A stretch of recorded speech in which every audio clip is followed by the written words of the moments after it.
Bonjour, je m'appelle Timothée Minard, je suis marié à Delphine et nous sommes parents de 2 ados. J'ai été pasteur de la Fédération Baptiste en France pendant une dizaine d'années. Pendant cette période, j'ai aussi poursuivi mes études de théologie jusqu'au doctorat. Et depuis maintenant 2018, notre famille a été missionnée à Madagascar où j'enseigne à l'Institut supérieur de théologie évangélique.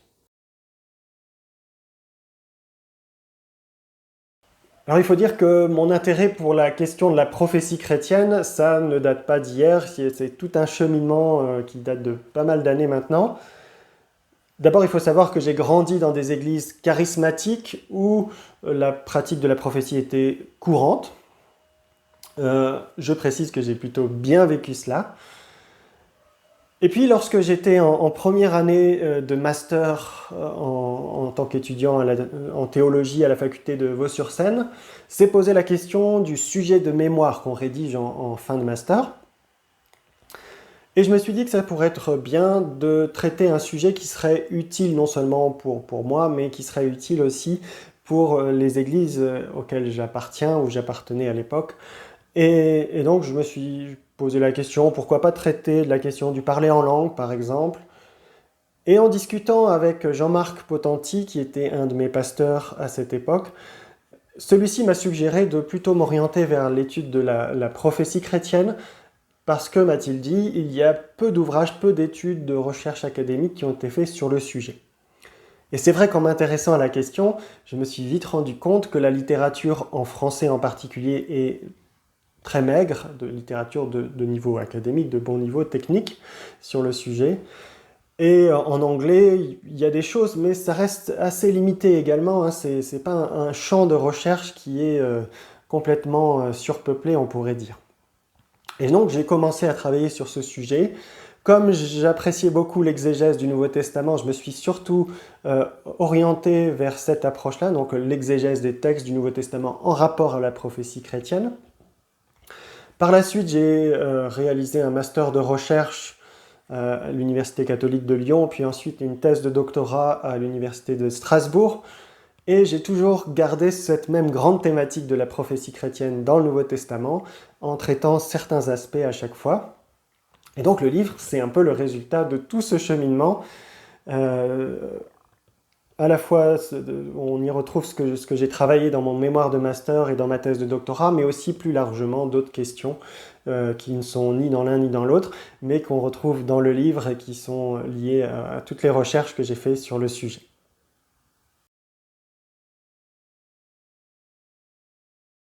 Alors la question du prophète ou de la figure du prophète, c'est une question, il me semble, un peu piégée et piégeuse.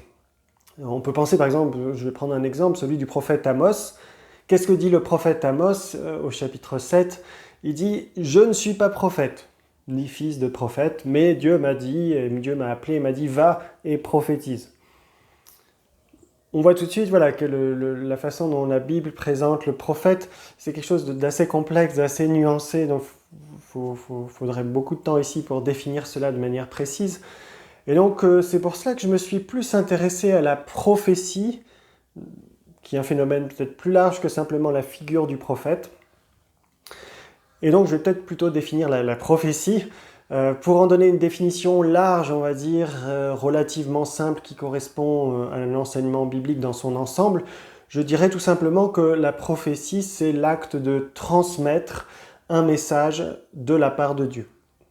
Une définition simple. Et si on se focalise plus spécifiquement sur la prophétie chrétienne, c'est-à-dire celle qu'on voit dans le Nouveau Testament, je propose la définition suivante en conclusion du livre.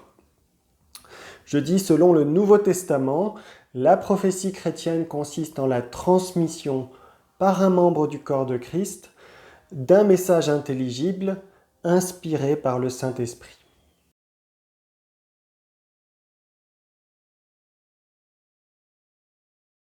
Mes recherches m'ont amené à relativiser des distinctions qu'on trouve dans certains ouvrages au sujet d'une différence qui pourrait exister entre au niveau de la forme, au niveau de l'inspiration, au niveau de l'autorité de la prophétie entre l'Ancien et le Nouveau Testament. Personnellement, je ne constate pas de différence majeure sur ces points-là. dans mon analyse des textes bibliques. En revanche, il y a un élément spécifique et nouveau qui me semble clairement affirmé dans la Bible, c'est que dans la Nouvelle Alliance, la prophétie s'exprime au sein d'un peuple prophétique sur qui l'esprit de prophétie a été déversé. Ce peuple, c'est bien entendu l'Église. C'est ce que la citation de Joël 3 en acte 2 exprime clairement. Le Père, par l'intermédiaire du Fils, a déversé l'Esprit sur son Église, et il s'agit d'un esprit qui fait prophétiser vos fils et vos filles, comme dit Joël. Alors que sous l'Ancienne Alliance, la prophétie, on la voit surtout comme étant l'affaire de quelques figures individuelles, les prophètes, depuis la Pentecôte, la prophétie semble désormais s'exprimer au sein et par l'intermédiaire d'un peuple prophète. Et c'est pour moi la dimension ecclésiale de la prophétie qui est la différence majeure entre la prophétie de l'Ancien et du Nouveau Testament. Et c'est tout un aspect que je développe dans le livre.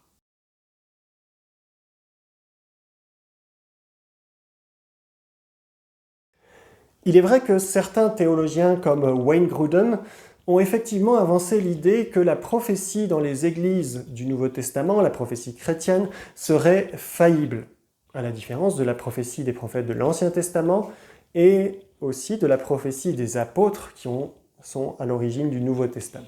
De mon point de vue, cette affirmation est plutôt problématique. En effet, l'idée qu'une vraie prophétie pourrait contenir des erreurs me semble étrangère à la conception biblique de la prophétie. Soit la prophétie est vraie, soit elle est fausse. Mais je ne vois pas comment elle peut être faillible. Je ne vois pas trop la pertinence de ce terme ici. Par contre, il est vrai que celui qui prophétise est un être humain et forcément il est faillible. Il peut donc arriver qu'il se trompe, voire peut-être même qu'il cherche à tromper par une fausse prophétie. Tout comme ceux qui aujourd'hui pourraient prétendre à enseigner la parole de Dieu, comme on dit. Tout le monde sait qu'ils ne sont pas infaillibles, moi-même je ne le suis pas. C'est justement pour cela que Paul indique, de la même manière, on va dire, pour la prophétie, pour l'enseignement, que cela doit être systématiquement discerné par l'Église. La différence peut-être avec l'Ancien Testament, c'est que Paul n'envisage pas de lapider le chrétien qui prophétiserait faussement. Certes, si ça devait se produire régulièrement, de façon répétée, on peut penser que l'Église prendrait une décision et peut-être que c'est cela qu'on appelle les faux prophètes dans le Nouveau Testament, ceux qui sont clairement mis en dehors de l'Église, qui sont disciplinés par rapport à cela. Mais globalement, les recommandations du Nouveau Testament envers la prophétie ou les prophètes ne sont pas tellement différents par rapport à l'enseignement ou aux enseignants, par rapport à ce qui est dit du discernement des enseignants ou de l'enseignement chrétien. Il me semble donc que la question de la faillibilité de la prophétie, c'est plutôt un faux débat et qu'on s'écarte un peu de l'enseignement principal sur le sujet dans le Nouveau Testament.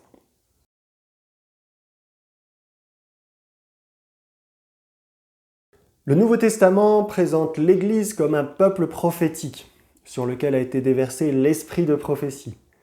Par conséquent, ça me semble difficile de dire que la prophétie ne serait plus d'actualité, puisque ça fait partie même de l'identité de ce qu'est l'Église. Et puis on trouve aussi dans le Nouveau Testament des exhortations assez claires, franches, sur l'importance de la prophétie. Par exemple, en 1 Corinthiens 14, Paul s'adresse à tous les Corinthiens et il leur dit « Désirez surtout prophétiser ». Et puis ensuite, il va montrer l'utilité de la prophétie dans la construction de l'Église. Un des aspects sur lesquels j'insiste dans le livre, c'est la diversité des manifestations prophétiques. La Bible est loin de présenter la prophétie comme étant forcément toujours un message de type oraculaire dans lequel qu'il faudrait introduire par une formule solennelle « Ainsi parle l'Éternel ». Bien entendu, c'est une forme possible, très bien attestée par la Bible et aussi dans le Nouveau Testament, mais le Nouveau Testament, la Bible en général, présente aussi d'autres formes de prophétie. Si on reste au Nouveau Testament, on peut penser par exemple aux hymnes prophétiques qu'on trouve au début de l'évangile de Luc, notamment celui de Zacharie. L'Apocalypse contient des lettres prophétiques. En acte 15, on apprend que Jude et Silas exhortent longuement les chrétiens d'Antioche et qu'ils le font en tant que prophètes.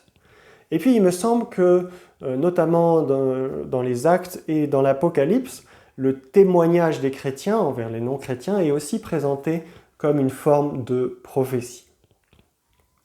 La prophétie, on voit bien, peut revêtir différentes formes, et j'essaye de montrer avec le livre que le Nouveau Testament valorise ces différentes formes de la prophétie, donc il faut en tenir compte de cette diversité. Bien entendu, un des enjeux majeurs pour la pratique prophétique, c'est la question du discernement. Les croyants qui forment l'Église ont la responsabilité, ont le devoir d'exercer le discernement à ce sujet. Non seulement pour dénoncer les faux prophètes ou pour repérer ce qui ne serait pas très juste dans la soi-disant prophétie, mais aussi, dans le cas de bonnes prophéties, pour savoir discerner et décider ensemble de la suite à donner à cette prophétie, de l'application peut-être concrète. Comme je l'ai dit un peu plus tôt, la prophétie chrétienne a par nature une dimension ecclésiale. Celui qui prophétise le fait nécessairement en tant qu'un membre du peuple prophète, et il doit donc aussi accepter de se soumettre au discernement de ce peuple prophétique.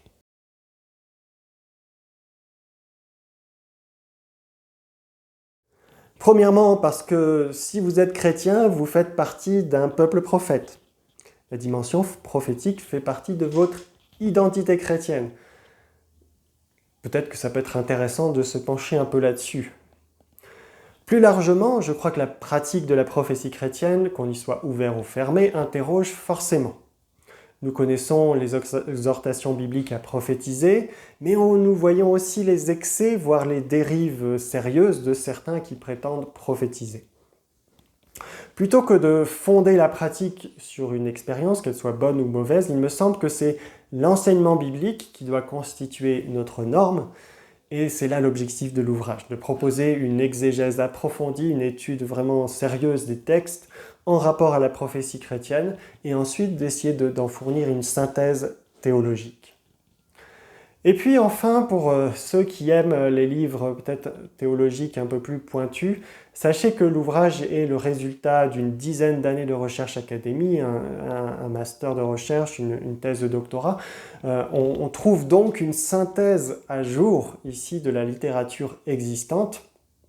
Dans ce livre, j'ai essayé de faire cela, ainsi aussi que des réflexions peut-être un peu plus originales sur des points qui sont peu traités dans la littérature existante actuellement.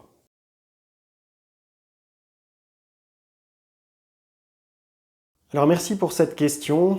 Tout d'abord au niveau personnel, depuis plus d'1 an, notre petite famille a été bien affectée par des sérieux problèmes de santé. Madagascar, c'est un pays magnifique, nous aimons beaucoup vivre à Madagascar, mais malheureusement c'est aussi un des pays les plus pauvres du monde. Et vous pouvez imaginer que dans ce contexte, les services de santé sont très loin de ce que l'on peut avoir en France ou plus largement en Europe. C'est donc un sujet particulier qu'on vous confie par rapport à la santé de notre famille. Un autre sujet de prière plutôt en rapport avec mon ministère d'enseignant, en tant qu'enseignant, professeur de théologie. Je suis conscient de cette lourde responsabilité que représente l'enseignement, la formation chrétienne.